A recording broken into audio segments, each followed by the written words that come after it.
চলুন ফিরে যাই আমাদের আজকের অতিথি বাউল শফি মণ্ডলের কাছে। আবারও ফিরে এলাম আপনার কাছে। শুরুতে বলছিলাম যে আজ বাউল সম্রাট শাহ আব্দুল করিমের প্রয়াণ দিবস। শুরুতেই তার কোন বিষয়টি নিয়ে কথা বলবেন? কিন্তু তো আসলে বলতে গেলে অনেক কিছু বলা যায়। বাউল কুলের আসলেই পুরোধা বাউল আব্দুল করিম। বাংলাদেশে অসংখ্য এইরকম মহাজন আছেন, তার মধ্যে খুবই খুবই পরিচিত একটা নাম, সেটা হলো শাহ আব্দুল করিম। তো তাকে নিয়ে দেশ না, শুধু দেশের বাইরেও যে এত অল্প সময়ের মধ্যে এত বিস্তর ভাব প্রকাশ হয়েছে সারা বিশ্ব জুড়েই। যেখানে বাংলা ভাষাভাষী মানুষ আছে সেখানকার মানুষ শাহ আব্দুল করিমের গান ছাড়া এখন আর কোনো মঞ্চই হয় না, এতই ভালো লাগে। এই মহাজনকে নিয়ে আমরা যখন আজকের এই আলোচনায় বসেছি, আজকের এই স্মৃতিচারণে বসেছি, আমরা শুরুতে এই মহাজনের গান শুনতে চাই। মহাজনেরই একটি আধ্যাত্মিক গান, যেটা দেহতত্ত্ব বলি আমরা। কেউ কেউ আবার বলে যে এটা সারি গান, না, আসলে খুবই দেহতত্ত্ব গান। তার কারণ একদম দেহকে নিয়ে গানটা মানুষকে বুঝিয়েছেন। সে মানুষের যদি দিব্য দৃষ্টি, মানে চন্দ্র সূর্য বান্ধা আছে নাওয়েরই আগে, দিব্য দৃষ্টিটা হলো এই দুই চোখ বন্ধ করলে ওই চোখটা খুলে সব দেখতে পায় মানুষ।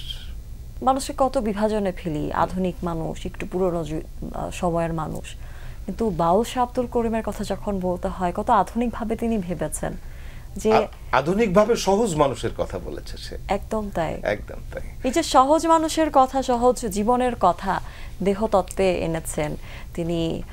আধ্যাত্মিক ঘরানার এত গান লিখেছেন, এত গান সুর করেছেন, গান গিয়েছেন। আপনি একজন বাউল সাধক, আপনার কি মনে হয়? ইচ্ছে করলে কেউ পারে না। যারা লিখেছেন এই মহাজন, এটা বলা যায় খোদা প্রদত্ত। তার জীবন আচার আমরা পড়ে দেখেছি যে এত দৈন্যতার মধ্যে, এত শুদ্ধতার মধ্যে তার জীবন গেছে। কিন্তু সে যে ঘরানা, ওনার গুরুর নাম রশিদ উদ্দিন গুরুজি। অনেক বড় বড় মহাজনই আছেন কিন্তু রশিদ উদ্দিনের ভক্ত। উকিল মুন্সি আছেন, তার মধ্যে আছেন কবি জালাল খান। কত সহজ করে উনি লিখেছেন, কিন্তু অবশেষে দেখা যায় যে যে আপনি সত্য না হইলে গুরু সত্য হয় কোন কালে। তো একমাত্র শাহ আব্দুল করিমের কারণেই আজকে রশিদ উদ্দিনের পরিচিতি বেড়ে যাচ্ছে। গুরুর কারণে, ভক্তের কারণে সবার পরিচিতি বেড়ে যাচ্ছে। একদিন শুনেছিলাম যে উনি গুরুর বাড়িতে যখন যাত্রা করতেন তখন নগ্ন পদযাত্রা করতেন। কেন নগ্ন পদযাত্রাটা? সেটা হলো স্যান্ডেলটা পরতেন না উনি, যাচ্ছে গুরুর বাড়ি যাচ্ছে। এই গুরুর বাড়ির আশেপাশে যেতে যেতে যত ধুলা তার শরীরে লাগুক, এটা তার চিন্তা ভাবনা, গুরু ভক্তির একটা ব্যাপার। এটা নিয়ে অনেকে কটাক্ষ করে কথা বলেছেন, কিন্তু তাতেও তার কোনো এসে যায় নাই। সে কিন্তু সেভাবে চলেছে। তার ভিতরে এত ভাব, এত প্রেম, এত ভক্তি, এত বিনয়িতা ছিল এই মানুষটা। সারা বিশ্বে সকল মানুষ যার যার স্ব স্ব অবস্থান থেকে নিজেকে নির্দোষ প্রমাণ করতেই ব্যস্ত। একদম তাই। এই জন্যই সে মহাজন, যে এই মহাজনগুলো একেবারে নির্দ্বিধায় স্বীকার করে যে কারে কি বলিব আমি, নিজেই অপরাধী, কারো দোষ দেয় না তারা। সমস্ত দোষ মাথায় নিতে যারা পারে তারাই তো মহাজন। এই সেই শাহ আব্দুল করিম।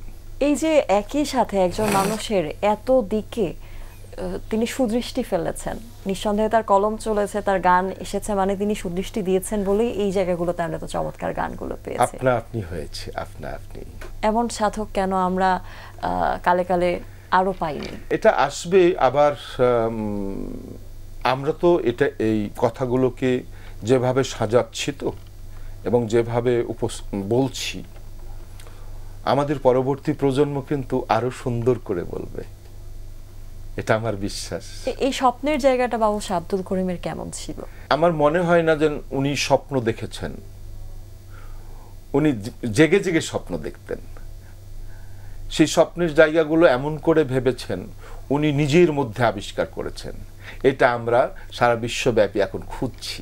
তার নিজের মধ্যে তার প্রভুর প্রাণ প্রতিষ্ঠা করেছে। তার একটা চিন্তা ছিল এরকম যে আসলে বাইরে খুঁজে কোনো লাভ নেই, আমার আপন। হ্যাঁ, তো অনেক আফসোস করেছেন অনেক সময়। তা আফসোস করেছেন একটা গানের মধ্যে, বন্ধুরে কই পাবো সখী গো, সখী আমারে বলো না। দুলান কি শোনাবেন? হ্যাঁ, তো সেই আফসোস তারপরেও খুঁজে দেখেছে যে মানে ভিতরে খুঁজতে খুঁজতে যখন সে মানে হয়রান হয়ে যায়, তখন সে গান লিখে যে আসলে শুনছি তুমি ভিতরে আছো, দেখছি না কেন। এত সহজ কথার মধ্যে এত সহজ সব গানের সুরগুলো কিন্তু আমি কিন্তু ভালো করে বলতে পারছি না। ব্যাপারটা হলো এই যে আমার বাড়ি কুষ্টিয়ায়, শাহ আব্দুল করিম ওই সিলেট। এই গানটা যখন ওখানকার একটা সাধারণ বাউল যদি গায়, তাহলে আমার থেকে 100 গুণ ভালো গায় তারা। মানে ওদের আঞ্চলিকতার মধ্যে যে একটা প্রেম আছে, আমি তো সেই আঞ্চলিকতা, এই যে একটা এলাকার মধ্যে একটা দারুণ আবহ তৈরি করা, এটা তো আসলে তিনি অনবদ্য একজন মানুষ হিসেবে করে গেছেন। একদম তিনি একা নিজেকে গড়েননি, তার আশেপাশে যারা ছিলেন তাদেরকে তিনি একই ঘরানায় গড়েছেন। একই ঘরানায়, খুব সত্য কথা। একেবারে নিজের মধ্যে প্রভুকে আবিষ্কার করে করে উনি গান লিখছেন এবং গান করেছেন, এবং সব গানগুলো তার নিজের সুর করা। বাউল সম্রাট শাহ আব্দুল করিম আমাদের প্রত্যেকটি দিনকে বোধহয় বিশেষ করে গেছেন। তার গানে, তার কথায়, তার সুরে আমরা জীবনের যাপিত জীবনের সকল সুখ দুঃখ, সকল ঝঞ্ঝাটের মুক্তি সবকিছুই যেন খুঁজে পায়, ঈশ্বরের আরাধনাও খুঁজে পায়, এবং সবশেষে বলতেই হয় আর কিছু চায় না মনে গান ছাড়া। আপনার কণ্ঠে একটি গান শুনতে শুনতে বিদায় নেব, তার আগে দর্শকদের কাছ থেকে বিদায় নিয়ে আসি। প্রিয় দর্শক, এতক্ষণ কথা হচ্ছিল অতিথির সঙ্গে, এবার সময় হলো বিদায় নেবার। আমাদের অনুষ্ঠান সম্পর্কে আপনার যে কোনো মতামত পরামর্শ জানাতে লিখুন এই ঠিকানায়। প্রযোজক দিন প্রতিদিন বাংলা ভিশন, নূর টাওয়ার, 110 বীরোত্তম CR Dutta road, Dhaka 1205, phone 96320303 থেকে 4। আমাদের ইমেল অ্যাড্রেস দিন প্রতিদিন @banglavision.tv। ভারতীয় দার্শনিক চাণক্যের একটি উক্তি বলে বিদায় নেব আজ। তিনি বলেছেন, চর্চা না থাকলে জ্ঞান হারিয়ে যায়। প্রিয় দর্শক, সবাই ভালো থাকুন, সুস্থ ও সুন্দর থাকুন। আচ্ছা, একটা দিন সবার জন্য শুভ ও কল্যাণময় হোক। এবারে গান। শুভেচ্ছা জানাচ্ছি আপনাদেরকে, যে আমরা সব সময় যেন এই মহাজনদের কথা মনে করতে পারি, মনে রাখতে পারি, মনে ধারণ করতে পারি। হ্যাঁ, সেই আশা ব্যক্ত করছি। তার কারণ এই মহাজনগুলো ছিল বলেই আমাদের ভাবগান, লোকগান, আমাদের সুফি গান, সুফি ঘরানার গান, আমাদের প্রেমের গানগুলো বেঁচে আছে। তাই এই প্রেমের মানুষ, ভাবের মানুষ, ভক্তির মানুষ সারা জীবন আমাদের মনে সুন্দরভাবে বিরাজ করুক, সুরে সুরে, গানে গানে। গ্রামের নওজোয়ান হিন্দু মুসলমান মিলিয়া বাউলা গানার ঘাটু গান গাইতাম আমরা, মিলিয়া বাউলা গানার ঘাটু গান গাইতাম।